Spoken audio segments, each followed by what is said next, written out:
სააგრო სიახლეებია არასტანდარტულ გარემოში, ვეწვიეთ ველეულას, მათ დაგვპატიჟეს საკმაოდ საინტერესო გათამაშებაზე. ეს არის რასადროდის პრინციპზე, ღვინის თემატიკაზე გათამაშება. რა თქმა უნდა, ჩვენ ამ შანსს ხელიდან არ გაუშვებდით, ვეწვიეთ ველეულას, გამოვყვევით საკმაოდ საინტერესო ამბები გელოდებათ.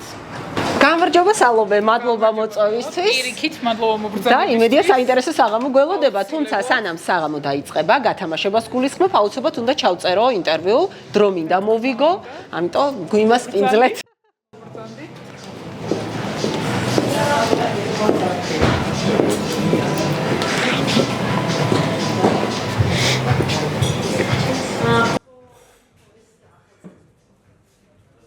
ასე შინაურულად მიგვიღეს, თქვენთვის წარვადგენ სალომეს, გვმასპინძლობს სალომე ფოჩხუა, ველეულას, გაყიდვების და ექსპორტის მენეჯერი. სალომე, საკმაოდ საინტერესო მოფიქრება გაქვთ, აი თუნდაც დღევანდელი თამაში, გათამაშება არის ძალიან საინტერესო, იმისთვის რომ თქვენი ღვინო და გემოები თქვენი გააცნოთ მომხმარებელს. აი ამაზე მოგვიყევი ძალიან მოკლედ და გადავიდეთ უშუალოდ დარგის, ესე ვთქვათ, ანალიზზე. ველეულა ზოგადად აერთიანებს თავის მომხმარებლებს, შეიძლება ითქვას, ჩვენ ერთი დიდი ოჯახი გავხდით და ჩვენც ვითარდებით და ვცდილობთ, რომ ჩვენ მომხმარებელიც ჩვენთან ერთად განვითარდეს. ამიტომ ყოველთვის ვცდილობთ, რომ შევთავაზოთ ღვინოსთან ერთად რაღაც სიახლეები ჩვენ მომხმარებელს. ეს არის სხვადასხვა ტიპის თამაშები, სადაც ჩვენი მომხმარებელი ჩვენ გვიერთდება და ჩვენთან ერთად ღვინის თემატიკაზე იგებს მეტ ინფორმაციას, სახალისოდ ატარებს დროს და რა თქმა უნდა, აგემოვნებს ჩვენ ახალ ღვინოს. სალომე, ქართული ღვინის თუ ზოგადად ღვინის? როგორც ასეთი. ვცდილობ, ანუ სოფლიო ტენდენციებსაც ესე ვთქვათ შემოასწავლით ხოლმე თქვენს ჯერჯერობით ვცდილობთ, რომ აი საქართველოზე ვკონცენტრირდეთ, თუმცა დღევანდელი თამაშის თემატიკა განაპირობებს იმას, რომ იქნება საერთაშორისო ბაზარზე სხვადასხვა კითხვები, იქნება უფრო საერთაშორისო თემატიკის კითხვები და იმედი გვაქვს, რომ ჩვენი მომხმარებელი თუ ვერ მოიგებს, ახალ ინფორმაციას მაინც წაიღებს. ეს ძალიან მნიშვნელოვანია. აი თამაშზე გითხარით, ჩვენ აუცილებლად დავრჩებით და გადავიღებთ ამ თამაშს, იმიტომ რომ მართლა საინტერესო ფორმაა, მაგრამ მანამდე გითხარით, ზოგადად ასეთი ტიპის საღამოები რამდენად მნიშვნელოვანია ბრენდის და მომხმარებლის დასაახლოებლად ერთმანეთის. ვფიქრობ, რომ ერთ-ერთი ყველაზე მნიშვნელოვანი რგოლი არის იმისთვის, რომ მომხმარებელმა გაიცნოს ის ადამიანები, ვინც დგანან ამ ღვინის უკან, ასე ვთქვათ, ვინც აწარმოებენ და ვინც ჩართულები არიან ამ პროცესში. ასევე ჩვენს ვიცნობთ ჩვენ მომხმარებელს ამ ღონისძიებებზე და ვიგებთ უკავშირს, ანუ ვიცით რა მოწონთ, რა არ მოწონთ, სად შეიძლება გავაუმჯობესოთ რაღაცა, ორიენტირებულები ვართ რომ გავაუმჯობესოთ, როგორც ხარისხი, ასევე სერვისი და ჩვენთვისაც ერთ-ერთი საკვანძო არის ესე პირისპირ შეხვედრა, ასე ვთქვათ. საკმაოდ ამბიციური, ესე ვთქვათ, განაცხადი გაქვთ, იმიტომ რომ ჩვეულებრივი საშუალო მომხმარებელი რომ აიღოთ, როგორც ასაკობრივად ნებისმიერი კატეგორიით საშუალო მომხმარებელი რომ აიღოთ, აი რა უნდა უთხრათ თითქოს ქართველ ადამიანს ქართულ ღვინოზე. ხო არის ეს ვთქვათ სტერეოტიპი. აი ეხლა გითხარით თქვენ რას როგორ მუშაობთ, რას როგორ ამუშავებთ იმისთვის რომ მეტი და მეტი სიახლე უთხრათ ქართველს ქართულ ღვინოზე. ну, პირველი ალბათ არის, რომ ჩვენ თვითონვე ვართ ძალიან დაინტერესებული ამ სფეროთი და არ არის ეს მხოლოდ ღვინის წარმოება ჩვენთვის.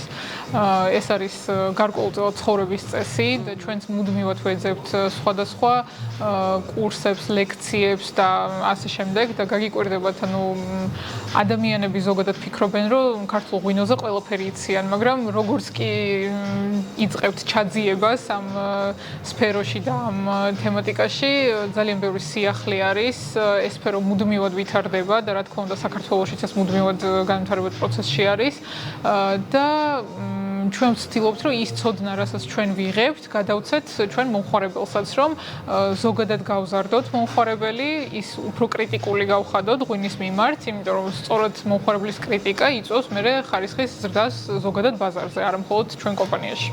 გასაგებია. ეხლა მოდი ცოტა გავშალოთ თემა და ზოგადად დარგი მინდა შევაფასოთ. სალომე, ბოლო პერიოდში რა გაკეთდა დარგში იმისთვის, რომ ხელი შეეწყოს განსაკუთრებით მცირე მარნებს და რა არის დღეს რა რჩება გაკეთებულის მიუხედავად მთავარ გამოწვევად? ბოლო წლებში უფრო გააქტიურებული არის ზოგადად ეს ღვინის მხარდაჭერა და სხვადასხვა პროგრამები.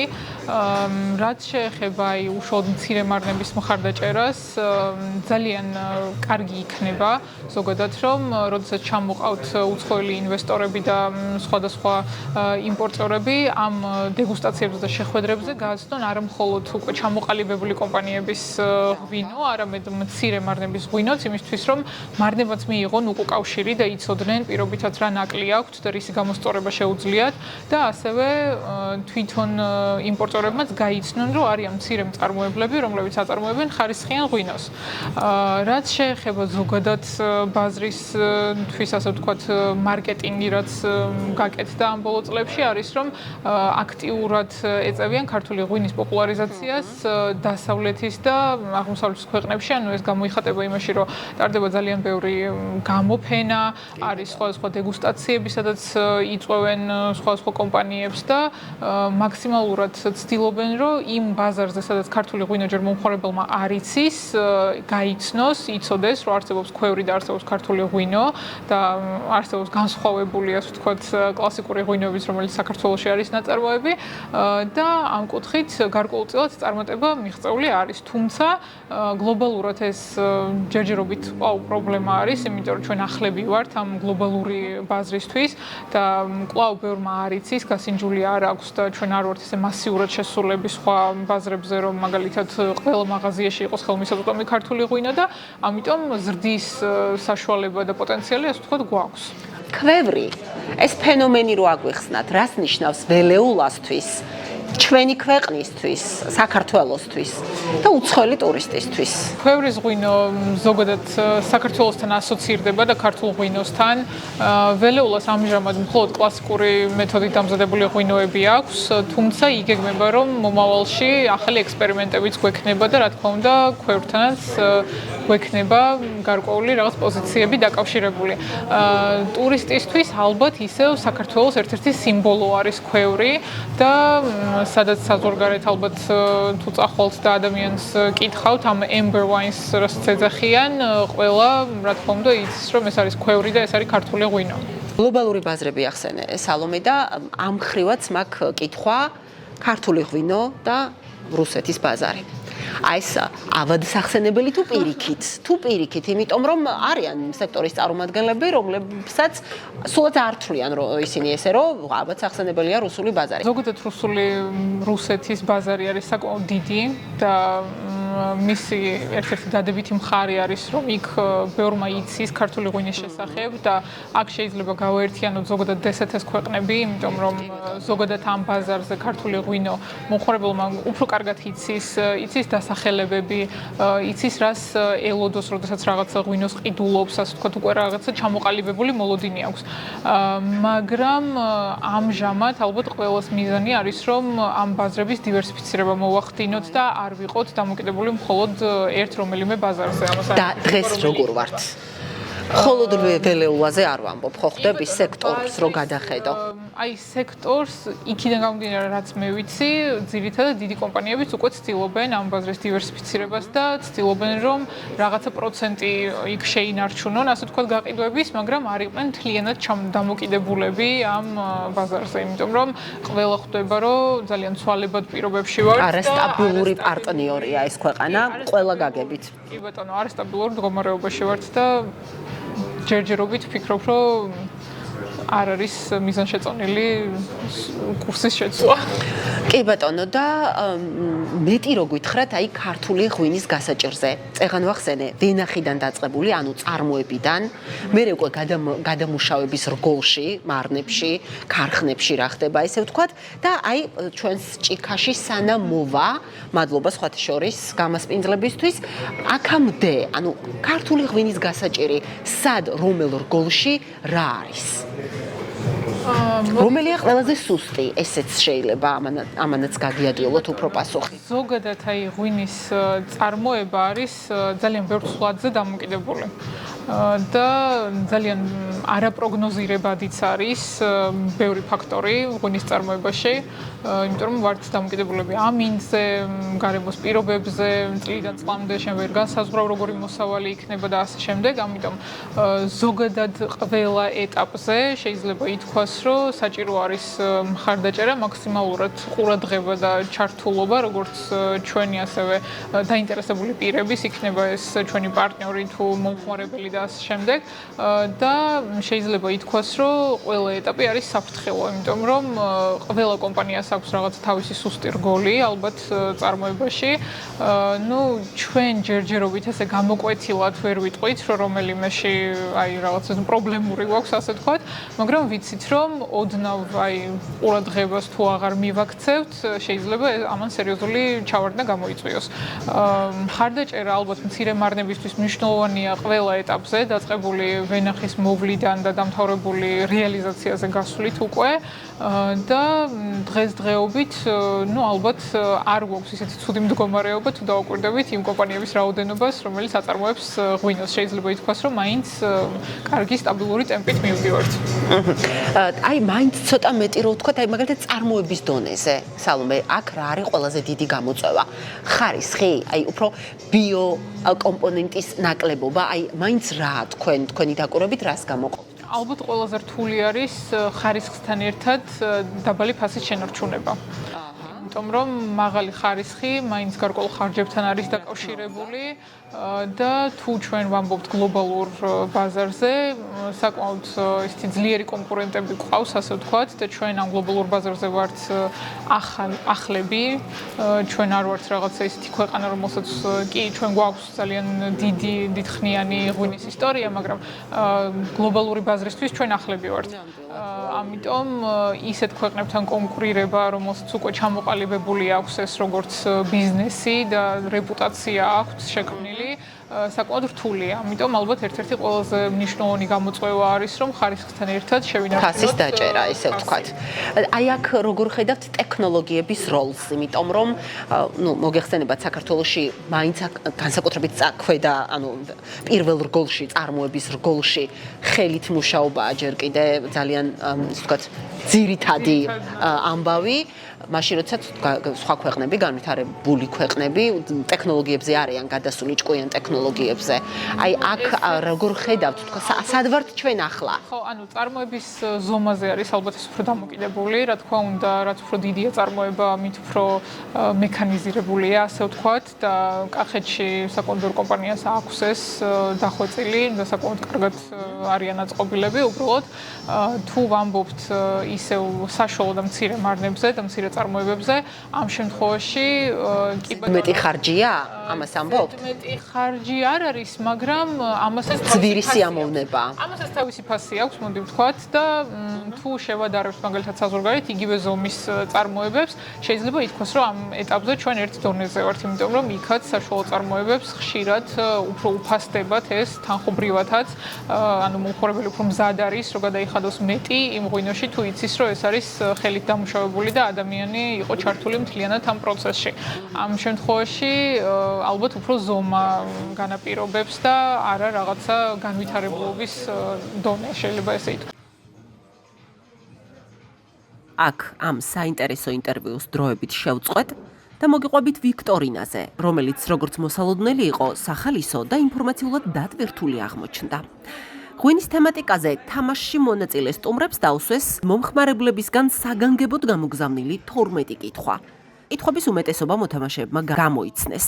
იყო აის ვაინთან და შამპანურთან დაკავშირებული შეკითხვა, ასევე ჩინური სადღესასწაულო ღვინის დაყენებაში კუს განსაკუთრებული როლი გაიხსენეს.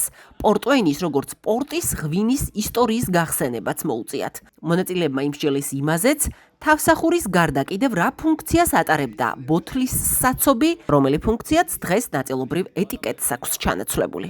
აქვე ეუწყა საზოგადოებას თუ რა დიდი პრობლემა შეუქმნა სამხრეთ აფრიკის ღვინის ინდუსტრიას 2010 წელს ბაბუინებმა. გაიხსენეს ისიც, რომ მე-17 საუკუნეში თერმომეტრებში ვერცხლის წყლის ნაცვლად გამოიყენებოდა ბლენდი. სტუდიაში შემოიტანეს შავი ყუთიც, რომელშიც იდო ნივთი, რომლის ერთ-ერთი ნაირსახეობა საფრანგეთის პრეზიდენტის შარლ დე გოლის სახელს ატარებს და ესაა ღვინის ბოთლის სახსნელი. დამსწრე საზოგადოებამ ღვინის უამრავი სინონიმით შეისწავლა, რაც დარწმუნებული ვარ, ბევრი თქვენგანისთვისაც სიახლე იქნება. შუმი, დგვიფი, ჟოქო, შალამურა, შუმი, არმუჯი, შამანი, ახტაშირა, მახალი, ნუნუა. ყველა ეს სიტყვა ღვინის სინონიმია. ბოლოს ცნობილი ადიღეური აფორიზმით შეგვახსენეს. ლოთიკაცის ყველა ჯიბე გახვრეტილიაო. მოკლედ, ლამაზი და მხიარული საღამო გამოვიდა. ამ ყველაფერს სასიამოვნო მუსიკა, აპეტაიზერი ხემსი და პიკანტური ღვინო სულ სხვა ელფერს აძლევდა.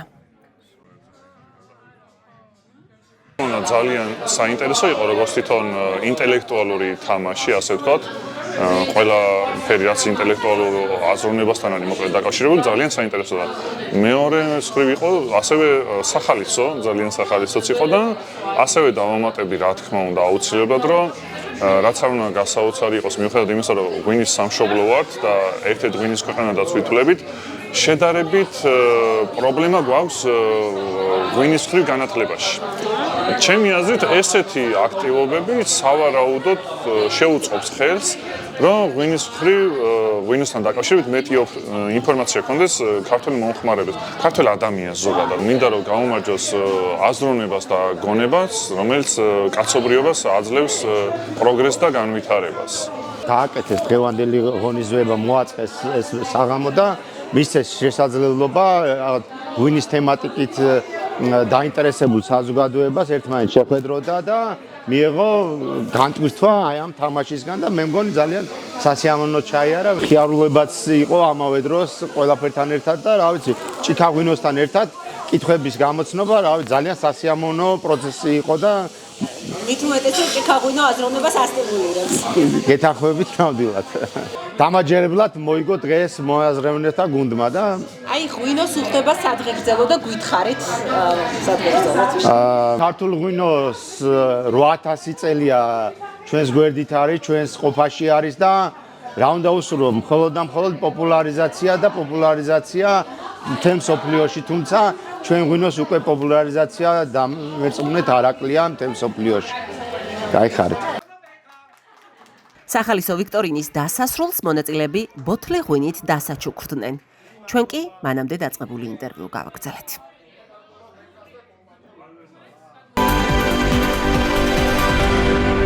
ბოლო კითხვა მექნება რთველი და სუბსიდირება და პოლიტიკა, ზოგადად პოლიტიკა, ანუ ქვეყნის პოლიტიკა, სამთავრობო პოლიტიკა, რთველი და სუბსიდირება, რომელიც ეხება დაწყებული მევენახეებიდან დამთავრებული მეღვინეებსაც, ხო, ესეა.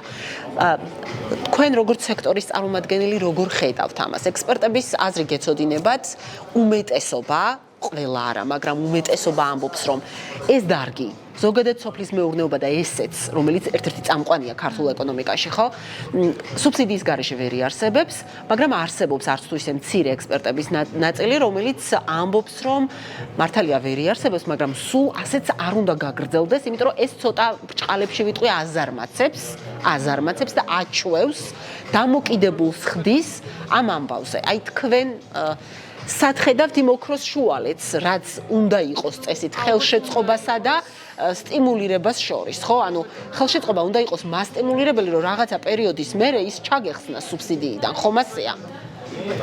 ალბათ ამის მონიტორინგი იქნება მიზანშეწონილი, ანუ მონიტორინგი იმ კუთხით, რომ იყოს ეს რაღაცა დოზირებულად, ეს სუბსიდირება და არ იყოს ყველასთვის, ან მაგალითად რაღაცა, ანუ ფინანსურად გაწერილი, რომ რაღაცა დოზით იყოს და არ იყოს მთლიანად ამაზე მიბმული, რომ ეს პირობითად ვინც ამ სუბსიდიას იღებს, იმანაც გაითვალისწინოს და იცოდეს, რომ მთლიანად ამაზე ვერ იქნება დამოკიდებული და პერიოდულად ალბათ იმის მონიტორინგი, რომ ვინც იღებს ამ სუბსიდიას ვითარდება თუ არა და შეიძლება რაღაცა კვოტირება ამის გაკეთდეს და აი ამინდთან დაკავშირებით გითხარით ზოგადად სოფლის მეურნეობა და თქვენ წეღანაც გითხარით მევენახეობა მეღვინეობა პირდაპირ არის ამინდზე მიბმული და ალბათ უფრო მოწყვლადი არის რა თქმა უნდა რაღაცა პრევენციის გზები, ეს იქნება უფრო ალბათ გვალვის საწინააღმდეგო ეს სარწყავი სისტემები და ასე შემდეგ, თუმცა არის ბუნებრივი კატაკლიზმები, რომლის შემთხვევაშიც სრულიად მოწყვლადები ვართ და საკმაოდ რთულია მათთან გამკლავება.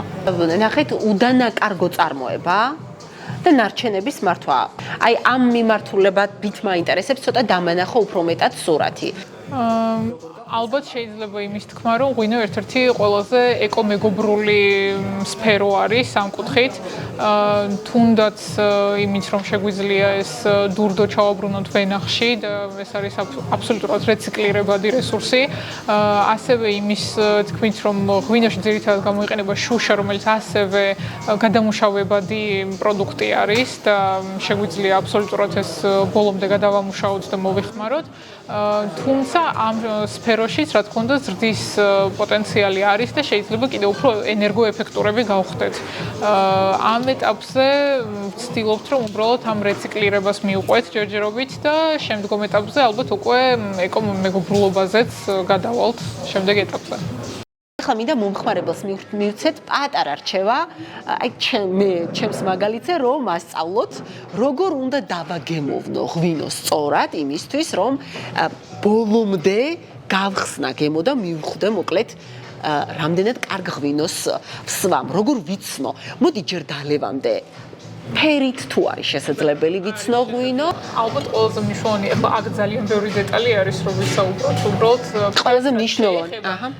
აქ არის დეტალები, რომ აი უნდა ვიცოდეთ რა ჯიში არის, რომელი წლის მოსავალი, იმისთვის რომ ადეკვატურად შევაფასოთ, კარგი არის ეს ღვინო თუ ცუდი, იმიტომ რომ ღვინის ფერი ზოგადად არის განსხვავებული, შეიძლება ლალის ფერიდან გადადიოდეს ყავისფერში და ეს არ ნიშნავდეს იმას, რომ ყვალს უნდა ტოვებდეს ჭიქაზე ღვინო? ამის სხვადასხვა აზრი არსებობს. ხო, აი მეც მაგიტო ვკითხე, ბევრი მსმენია. ეს გავრცელებული ასე ვთქვათ ეს აზრი, რომ ყვალს უნდა ტოვებდეს, უნდა თუ არ ღებავს ჭიქას, ესე იგი არ არის ნატურალური, მაგრამ დღევანდელი დამუშავებით, ანუ გაფილტრული ღვინო, როგორც წესი, ესეთ ყვალს ფერს არ ტოვებს, ასე ვთქვათ, ამ ბოკალზე, სანამ აი ასხია და ჩვენ ვატრიალებთ, ხედავთ, რომ არანაირი კვალი არ შევა. თუმცა ეძახიან ესეთ ღვინის ცრემლს, აი ახლა ჩვენ რო დავატრიალეთ, ხედავთ, ხო, ჩამოდის. წვეთები, კი ბატონო. ეს ნიშნავს, რომ ღვინოს აქვს მაღალი ალკოჰოლი. არ ნიშნავს იმას, რომ აქვს რაღაცა ძალიან მაღალი პირობითად და 13-ზე მაღალი, მაგრამ ნიშნავს იმას, რომ კი საკმაოდ 12 დაახლოებით ექნება ამ ახლა ალკოჰოლი.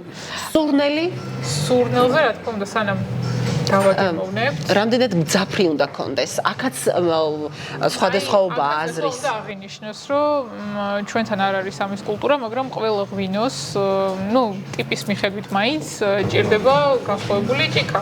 ეს არც მე ვიცოდი. წითლისთვის და თეთრისთვის, როგორც წესი, ეს ფუჟერები განსხვავდება. არომატი როგორი იხსნება არის დამოკიდებული ზუსტად ამ ბოკლის ფორმაზე. როგორი ფორმა აქვს, რამდენს ვასხავთ, ცხვირში, ანუ ახლა ეს გახსნილი არის უფრო ვიწრო, ანუ უფრო ვიწროში რა თქმა უნდა უფრო ინტენსიურად გრძნობთ ჩვენ ამ არომატს და რა თქმა უნდა დეკანტაციის დროზეც, ანუ ჩვენ თუ გავხსენით ეს ბოთლი და არ ვიცი დავაყოვნეთ ერთი დღე, რა თქმა უნდა იმის არომატით უკვე არ შეიძლება ვიხელმძღვანელოთ, ასე ვთქვათ, იმიტომ რომ დავაზუსტებ, მაგრამ არომატით შეიძლება ვერ ვიხელმძღვანელო, მაგრამ გემოვნურ თვისებებს დაკარგავს? არ უნდა დაკარგოს. აქაც გამონაკლისები რა თქმა უნდა არის, მაგრამ წესით გემოვნურ თვისებებს ესე ერთ დღეში ვერ დაკარგავს, თუმცა დიდი ხანი რომ გავაჩეროთ ჩვენ გახსნილი ბოთლი, არ არის მიზანშეწონილი, სასურველია რომ არის ეს თქვათ პომპები სპეციალური, რომელიც ვაკუუმს ქმნის ბოთლში და შეგვიძლია მის მეშვეობით მაცივარში შევინახოთ თუ ვერ ვაგემოვნებთ პირობითად ერთ საღამოს. გასაგებია და დაგემოვნება ბოლოს დავასრულოთ ჩვენი ასე გემრიელად რო იტყვიან ჩვენი ინტერვიუ. დაგემოვნებაზე აქაც მნიშვნელოვანია რომ ჩვენ განვითარებული გქონდეს რეცეპტორები, ამისთვის ღვინის სომელიები თუ კითხავთ, მუდმივად ვარჯიშობენ, ანუ სინჯავენ სხვადასხვა გემ გემოების მქონე საკვებს, თუნდაც განსხვავებული გემოების მქონე სხვადასხვა სუნელებს და ასე შემდეგ, იმისთვის რომ უფრო კარგად შევიგრძნოთ, დავახასიათოთ ღვინოს, რისი არომატები აქვს, რა შეიძლება რას ვგრძნობთ, ასე ვთქვათ, ამ გემოში, რა იხსნება და ტონების მიხედვით, გემო როგორ იშლება და ჯერ რა მოდის, პირველადი გემო რა არის და იმის შემდგომ რა იხსნება გემოში. ამისთვის აუცილებელი არ არის, რომ ვიყოთ სომელია, შეგვიძლია ჩვენც დავაგემოვნოთ და უბრალოდ ვეცადოთ ყოველი გასინჯვის შემდეგ, დავახასიათოთ და თუნდაც ჩვენ მეგობარს გავუზიაროთ, რომ ამ ღვინოში შენ რა იგრძენი. მოდიოდა ალუბლის ჯემი ან პირობითად კენკრა ან ჩირი და ელემენტარულად ესეთი მარტივი დახასიათებებით შევეჩვევით ნელ-ნელა რომ უკვე დეტალურად შემდგომში დავახასიათოთ ის ღვინო რომელსაც გავსინჯავთ. გასაგებია. ქართული ღვინო ყველაზე მეტად რომელ კერძს უხდება? მომხმარებლის ისიც რომ ჩართოთ როგორ გითხრათ გემოვნება, თქვენი მომხმარებლის გემოვნება, ხო? ალბათ ყველა კერძს რა თქმა უნდა თავისი შეხამება ღვინის შერჩევა უნდა. ყველაზე ჩვენ მაგალითად ხვანჭკარა გვაქვს და ხვანჭკარას რა თქმა უნდა უხდება უფრო დესერტები, გარკვეული ყველი, მოდი ვთქვათ არა ქართული შეიძლება ითქვას, იმიტომ რომ უფრო დაზოლებულ ყველთან რაღაცა უფრო სპეციფიური გემო აქვს იმას და იმასთან კარგად არის შეხამებული, ჩირები და ძირითადად მაინც დესერტები. ტკბილ ღვინოს ჩირი და დესერტი შეიძლება ითქვას, რომ ნებისმიერ შემთხვევაში მოუხდება და არ შეცდებით თუ ამას ერთმანეთს შევუხამებთ. თუ რაღაცა უფრო ვარჩევთ ცხიმიან საკვებს და გვაქვს რაღაცა ქართულ სამზარეულოში უფრო ისეთი ცხიმიანი, ხორციანი საკვები, ამ შემთხვევაში შეგვიძლია ავარჩიოთ უფრო მჟავიანი, მშრალი ღვინო.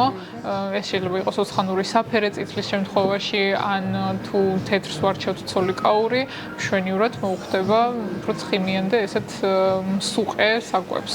წვნიანს? წვნიანზე ჩემთვის ალბათ უფრო თეთრი ღვინო ასოცირდება. შეიძლება იყოს კლასიკური რქაწითელიც, გააჩნია, რომელიც გასაგებია. არა, გემოვნებას უდაოდ გააჩნია, მაგრამ ძირითადად რა ტენდენციებია თქვა ამას ვკითხულობ. ალბათ ჩვენთან უფრო რაღაცა სუპებს არ უხამებენ ღვინოს. ხო, უფრო არ აქვს ამჯობინებენ ხოლმე, მეც დაკვირვებული ვარ მაგას. კი ბატონო. გასაგებია. ზომა, სმის ზომა და წონა რაც ქართველებს ცოტა არ იყოს გვეშლება ხოლმე. ბოლო დროს გავიზარდეთ ამ ხრეივ. ჩვენი ბრენდის იდეაც ეს იყო, რომ გავაკეთოთ ორმაგი მოცულობის ბოთლები, იმიტომ რომ ვიცით რომ ჭირს მოხმარება, პატარა ბოთლი ქართულ ადამიანს და მით უმეტეს როდესაც მეგობრები იკრიბებიან, ნამდვილად არ არის საკმარისი. ზოგადად ზომას და წონას რაც შეეხება, ყველას რა თქმა უნდა ინდივიდუალური მიდგომა აქვს.